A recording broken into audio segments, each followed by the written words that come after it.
Welcome students. Integrated marketing communication IMC के आज के इस ई लेक्चर का जो अपना सेशन है, वो टॉपिक है आपका establishing and allocating the promotional budget. ये जो मेथड ये जो टॉपिक हम पढ़ रहे हैं लेक्चर नंबर 13, इससे रिलेटेड कंटेंट आपने लेक्चर नंबर 11 में पढ़ा था, that is methods of advertisement budget. तो कंटेंट दोनों का सेम है, बस इसमें एक बात जो हो जाएगी कुछ अलग से, दैट इज़ एलोकेशन, कि उसको एलोकेट हम कैसे करेंगे। तो मेन हम एक बार दोबारा से, क्योंकि वो हमारा जो पार्ट था वो हमारा एडवर्टाइजमेंट ऑब्जेक्टिव के साथ रिलेट करता हुआ था, और अब हम क्या पढ़ रहे हैं कि हमारा एडवर्टाइजमेंट बजट जो है हमारे लेक्चर नंबर तो उससे पहले हमने पढ़ा था कि हम कैसे अपनी डेगमार अप्रोच के अंदर इफ़ेक्टिवनेस को चेक करेंगे। तो उन्हीं से रिलेट करता हुआ कंटेंट आगे आया, that is your budget of allocation, और एलोकेशन के साथ साथ एस्टेब्लिशमेंट ऑफ बजट। तो हम दोबारा से एक बार इस कंटेंट को फिर से रिव्यू कर लेते हैं, और इसमें कुछ नई बातें भी आएंगी और कुछ पुरानी जैसी रहेंगी, तो वो देख लेते हैं। तो पहला है आपका परसेंटेज ऑफ सेल्स मेथड, जो हमने पहले भी याद किया था कि ये जो मेथड है ये आपकी प्रीवियस सेल्स की एस्टिमेशन पे हम फ्यूचर सेल्स को कमिट करते हैं कि और कि हमारी सेल्स जैसे पिछली बार जो हुआ था सेशन में वो 100 हुई थी, और इस नेक्स्ट कमिंग फ्यूचर में हम कितना कर रहे हैं, 200 यूनिट्स हम सेल आउट करना चाह रहे हैं। तो ये जो आपका मेथड है ये नॉर्मली मार्केट में क्या आपके ऑपरेशंस हैं, आपकी क्या प्रिडिक्शंस हैं, आपका कम्युनिकेशन प्रोग्राम आप कैसे कर पाएंगे, आपने अपनी मार्केट रिसर्च कितनी करी है, इन सब बेसिस पे आपका ये जो प्रिडिक्शन ऑफ सेल्स है 200 यूनिट्स का, ये डिपेंड करता है। तो जब भी हम अगर ये मेथड को काउंट करते हैं, परसेंटेज ऑफ सेल्स मेथड, तो इसका जो फार्मूला है आपका वो है previous year sales divided by estimated sales on coming years. तो ये हमारा एक नॉर्मल जनरल फार्मूला होता है। तो हमें आइडिया हो जाता है कि हमारी पिछले साल की सेल्स कितनी थी, क्योंकि हम लोग बैलेंस शीट बनाते हैं, अकाउंट स्टेटमेंट बनाते हैं, नेट प्रॉफिट बनाते हैं, तो हमें सब कुछ पता होता है कि हमारी नेट सेल्स कितनी हुई है, और उसी प्रकार से हम अपनी अपकमिंग ईयर की जो सेल्स है वो भी हम काउंट कर सकते हैं। तो इसका जो मेरिट है वो है आपका बहुत सिंपल सा, it is simple to calculate, क्योंकि प्रीवियस ईयर की सेल्स कितनी है और अपकमिंग कितनी होगी, it and easy to calculate. और इससे हमें कितनी रेवेन्यू जनरेट हुई है वो भी हम पता लग सकते हैं। जैसे हमारी पिछली बार 100 यूनिट बिकी थी, एक यूनिट की कॉस्ट 10 रुपये आ रही थी, तो हमें पता लग गया कि हमारे को 1000 रुपये फ़ायदा हो गया। इस साल हम 200 बेचना चाह रहे हैं, यानी कि हमें 2000 की हम सोच रहे हैं, तो हम रेवेन्यू के बारे में इजीली जनरेट कर सकते हैं। नेगेटिविटी क्या आती है, एवं डीमेरिट्स क्या होते हैं कि जब भी सेल्स डिक्लाइन होती है, मान लीजिए आपकी 100 यूनिट नहीं बिकी, 90 यूनिट बिकी, तो पर आपका जो बजट है वो तो उतना का उतना ही एस्टिमेट रहेगा, क्योंकि हमें उसके अंदर हम मेथड्स को यूज़ कर चुके हैं, उसमें हम कम बढ़ती नहीं कर सकते। तो इसको क्या है कि अगर हमें 90 हमारी बिकी, तो 90 से 110 और बढ़ाने के लिए हमें क्या करना पड़ेगा, बजट तो हमें इंक्रीज़ करना ही पड़ेगा। तो इसमें बजट जो है वो सेल्स डिक्लाइन की वजह से कम हो नहीं सकता, बल्कि बढ़ सकता है। दूसरा क्या है, जो ये परसेंटेज ऑफ सेल्स मेथड है ये कंसिस्टेंट नहीं है। क्यों? क्योंकि कंज्यूमर की जो डिमांड है वो कई अदर फैक्टर्स की वजह से भी क्या होती है, चेंजेस होते रहते हैं उनकी डिमांड में। कभी उनकी अर्निंग पावर कम हो जाती है, कभी बाइंग पावर कम हो जाती है, कभी अदर एक्सपेंसेस आ जाते हैं, कभी उनकी जो ऑप्शनल इनकम है वो बढ़ जाती है, कभी कम हो जाती है। तो कंज्यूमर की डिमांड जो है हर बार एक जैसी नहीं रह सकती, इसलिए इस मेथड पे थोड़ा बहुत क्या है, कंसिस्टेंसी हम बना के नहीं रख सकते। दूसरा क्या है आपका ऑब्जेक्टिव टास्क मेथड। मोस्टली जो फंड्स हैं वो प्रमोशनल ऑफर्स पे जब हम खर्च करते हैं, वो ये डिसाइड करते हैं कि हमारा मार्केटिंग प्लान बेसिकली है क्या। हमें अपना जब भी बजट देखना है, उससे पहले हमें ये ऑब्जेक्टिव या प्लान तय करना पड़ेगा कि what is our marketing plan, हम क्या करना चाह रहे हैं, कैसे करना चाह रहे थे, तभी हम इस मेथड के अंदर प्रमोशनल एफर्ट्स के लिए हम बजट को डिसाइड कर सकते हैं। तो इस मेथड में हमें किन किन बातों का ख्याल रखना है, सबसे पहले कि आपका मेन ऑब्जेक्टिव क्या है आपके मार्केटिंग डिपार्टमेंट का। Then advertisement objective in terms of sales, क्या आप सेल्स करना चाहते हैं, कितना प्रॉफिट आप लेके चल रहे हैं, आप ब्रांड लॉयल्टी पे खर्च करना चाह रहे हैं, आप कॉम्पिटिटिव स्टेबिलिटी रखना चाह रहे हैं, तो आपको पहले ऑब्जेक्टिव देखना पड़ेगा कि जो भी प्रमोशनल प्रोग्राम आप करने वाले हैं उसके पीछे का मेन ऑब्जेक्टिव क्या है। देन आता है आपका कि हमें ये देखना है कि जो भी एडवर्टाइजमेंट एक्टिविटीज़ हम करने वाले हैं एडवर्टाइजमेंट से रिलेट करते हुए, उसमें हमें कौन सा ऑब्जेक्टिव हमारा अचीव हो रहा है।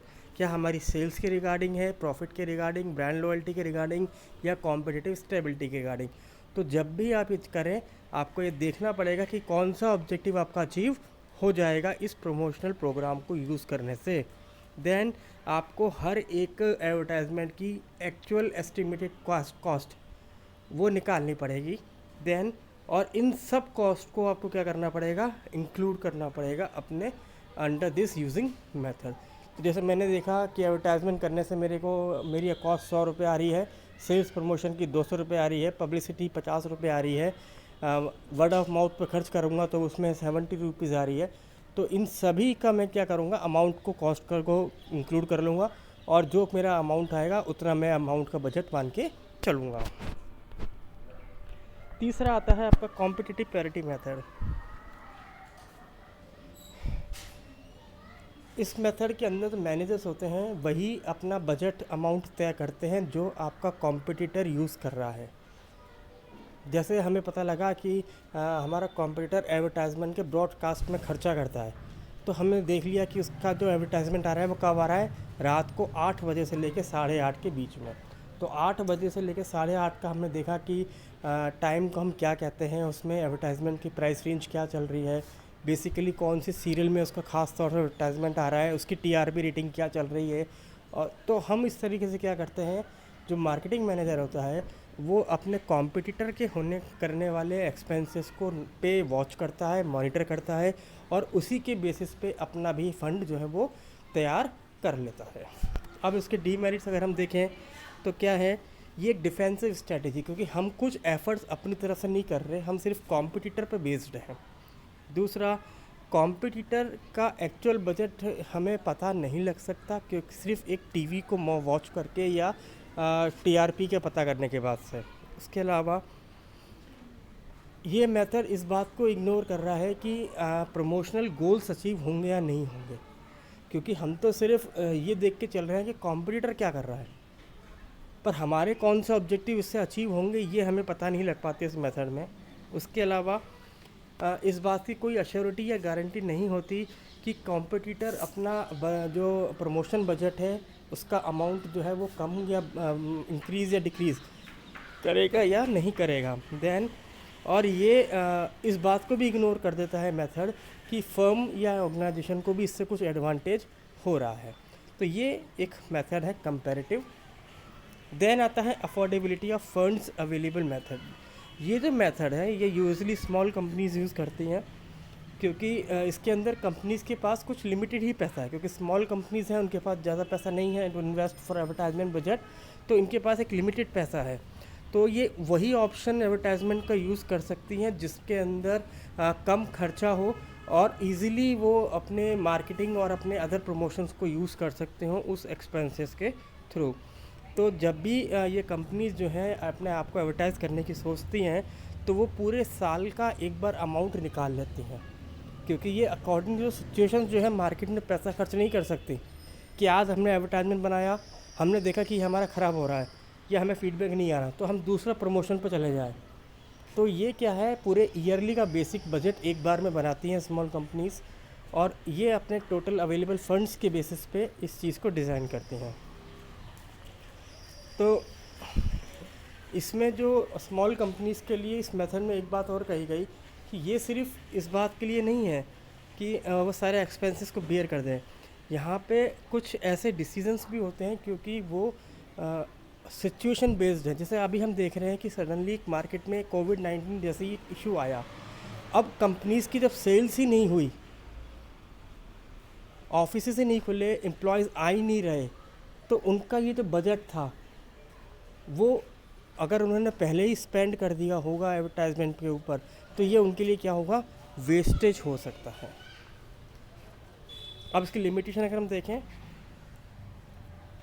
ये मेथड जो है कॉम्पिटिटिव बेसिस पे नहीं हो रहा, क्योंकि कॉम्पिटिटर क्या यूज़ कर रहे हैं, किस तरीके से अपने बजट को एलोकेट कर रहे हैं, ये पता नहीं लग पा रहा। अगर हम लंबे समय के लिए देखें in the long run, planning जो है इसकी कोई गारंटी नहीं है। जैसे हमने देखा कि मार्च में हमने प्लानिंग बनाई, पर मार्च के बाद अप्रैल आते थे कोविड-19 आ गया। तो कोविड-19 की वजह से 4 महीने अभी जो ये इफ़ेक्ट पड़ा है, तो हमारी प्लानिंग क्या है वहीं पे स्टॉप हो गई, जबकि हमारे एक्सपेंसेस क्या थे वो पहले इंकर्ड हो चुके थे। ऐसे ही हर कंपनी की अपनी एक फाइनेंशियल पोजीशन होती है, और उस फाइनेंशियल पोजीशन पे क्या है कि वो अपने एक्सपेंसेस को डिसाइड करते हैं। तो यहाँ पे इस बात को इग्नोर किया जा रहा है। इग्नोर कैसे कर रहे हैं, वही हम देख रहे हैं। पहले प्लानिंग हम कर चुके हैं, स्मॉल कंपनीज़ का बजट ज़्यादा नहीं है, क्योंकि वो एस्टिमेटेड सेल्स के बेसिस पे कर रहे थे। अब उनकी सेल्स ही नहीं होगी तो उनका सारा बजट जो है वो क्या हुआ, वो इम्बैलेंस हो गया। और अगर देखा जाए practically, this type of method is practically impossible, क्योंकि हम पूरे साल का बजट एक बार में तैयार कर लें और अपने उस प्रकार से एडवर्टाइजमेंट करने लग जाएं, दैट इज़ रियली अनसेंसिबल। फिर आता है आपका expert opinion method. Many marketing firms जो होती हैं वो इस मेथड को फॉलो करती हैं। इसके अंदर इंटरनल और एक्सटर्नल दोनों तरीके के एक्सपर्ट्स होते हैं। इंटरनल तो आपकी कंपनी के मार्केटिंग मैनेजर्स या कोई भी हो सकते हैं, जबकि अगर हम एक्सटर्नल की बात करें तो कंपनीज जो होती हैं वो एडवर्टाइजमेंट एजेंसीज़ को रिक्रूट कर लेती हैं या उनको हायर कर लेती हैं। तो जो ये एजेंसीज़ होती हैं ये अपने अपने एरिया में स्पेशलाइज्ड होती हैं। एडवर्टाइजमेंट एजेंसीज़ के बारे में अपन फर्दर ऑन डिस्कस करेंगे। तो हर एक एजेंसी जो होती है वो अपने अपने फील्ड और अपने अपने एरिया में स्पेशलाइज्ड है, इसकी वजह से उनका बजट भी उसी प्रकार से डिसाइड होता है। तो along with the estimates, company जो होती है वो अपने इंटरनल और एक्सटर्नल, जैसे इंटरनल में marketing manager, general manager, advertisement managers, sales managers, distribution manager, इन सबको इंक्लूड करती है। और एक्सटर्नल के अंदर वो यूज़ करती है consultants, dealers, suppliers, agencies, associations, trade associations, etcetera etcetera. अब सबसे इम्पोर्टेंट बात, आपने बजट तो डिसाइड कर लिया मेथड के थ्रू, हाउ वी एलोकेट। क्या एडवर्टाइजमेंट देख के हम एडवर्टाइजमेंट में खर्चा कर दें, या हम प्रमोशन देख के प्रमोशन पे खर्च कर दें। कॉम्पिटिटर को देखा तो वो पब्लिसिटी कर रहा है तो हम पब्लिसिटी स्टंट में घुस जाए। क्या इसी तरीके से हम बिजनेस पैसा एलोकेट कर सकते हैं? That is not possible. तो एलोकेशन के अंदर हम क्या देख रहे हैं, एक बार बजट अप्रोप्रिएट बन जाए तो नेक्स्ट स्टेप है बजट को एलोकेट करना। कैसे एलोकेट कर सकते हैं? तो एलोकेट डिसीजन जो है वो इन्वॉल्व करता है कि आपका मार्केट क्या है, आपका प्रोडक्ट क्या है, आप कौन सा प्रमोशनल टूल यूज़ कर रहे हैं, और उसके लिए आपके पास कितना अप्रोप्रिएट फंड है। ये 4 बातें इस पर डिपेंड करती हैं। तो हम इसके अंदर एक टेबल बेसिकली देख रहे हैं। आप वो जो टेबल है आप देख रहे हैं, 4 पॉइंट्स हैं आपके इसमें। एक हमने लिया है कॉम्पिटिटर एसओवी, जिसे हम लोग कहते हैं शेयर ऑफ वॉइस, और दूसरा है आपका योर शेयर ऑफ मार्केट। जो आपका कॉम्पिटिटर एसओवी है यानी share of voice, that is high and low, और आपका जो शेयर मार्केट है वो भी हमने लो और हाई एक्सिस पे देखा। एक्स और वाई एक्सिस पे हमने 2 पैरामीटर देखे। अब आप देखिए, अगर आपके कॉम्पिटिटर का शेयर ऑफ वॉइस लो है तो आपका जो मार्केट शेयर है वो भी लो है। तो इसमें आप क्या स्ट्रेटेजी बनाएंगे, आप इसके अंदर मार्केट में हाई बजट के साथ एंटर करेंगे, क्योंकि आपका कॉम्पिटिटर उसमें कम पैसा एलोकेट कर रहा है, पर आप इसके अंदर ज़्यादा पैसा इन्वॉल्व करके मार्केट के शेयर को बढ़ा सकते हैं। दूसरा आता है, यदि आपका कॉम्पिटिटर का शेयर जो है वैल्यू, शेयर ऑफ वॉइस, वो हाई है जबकि आपका लो है, तो आप क्या करेंगे, आप एक डिफेंडेबल स्ट्रेटेजी यूज़ करेंगे। यानी क्योंकि आपके कॉम्पिटिटर मार्केट शेयर में हाई है, दैट मीन्स उसकी सेल्स भी ज़्यादा हो रही है, तो उसके पास बजट भी बहुत ज़्यादा है। तो इस कंडीशन में वो ज़्यादा एक्सपेंसेस बियर कर सकता है इन कंपैरिजन ऑफ यू। तो आप अपने कैपेसिटी के हिसाब से अपना बजट जो है एलोकेट करेंगे। थर्ड कंडीशन क्या कहती है, आपके कॉम्पिटिटर का जो शेयर ऑफ वॉइस है वो भी हाई है और आपका भी शेयर मार्केट हाई है। तो इन दोनों कंडीशन में क्या है, आप अपना बजट बढ़ाएंगे but according to your situation and your capabilities. और फोर्थ आता है आपका maintain a modest spending premium. इसके अंदर आपके कॉम्पिटिटर का जो शेयर ऑफ वॉइस है वो है लो जबकि आपका है हाई। तो इसके अंदर आप अपना हाई बजट के साथ अदर प्रमोशनल टूल यूज़ कर सकते हैं और कोशिश कर सकते हैं कि आप अपनी सेल्स को एज मच एज आप बिगर करना चाहें उतना आप कर सकते हैं। अब सबके माइंड में ये सवाल आ रहा होगा कि एसओवी क्या होता है, शेयर ऑफ वॉइस। जब हम अपने ब्रांड को दूसरे कॉम्पिटिटर के ब्रांड की कंपैरिजन में एनालाइज करते हैं इन टर्म्स ऑफ शेयर, कि मार्केट में हमारा प्रोडक्ट कितना बिकता है, उसका प्रोडक्ट कितना बिकता है। प्रोडक्ट का मतलब है ब्रांड, उस कॉम्पिटिटर का ब्रांड की क्या मार्केट शेयर है और आपका प्रोडक्ट के ब्रांड वैल्यू की मार्केट में क्या शेयर है, उसको कहा जाता है शेयर ऑफ वॉइस। तो आई होप कि आपको आज का कंसेप्ट समझ में आया होगा कि हमें कैसे बजट को एस्टेब्लिश करना है और कैसे बजट को हमें एलोकेट करना है। Thank you.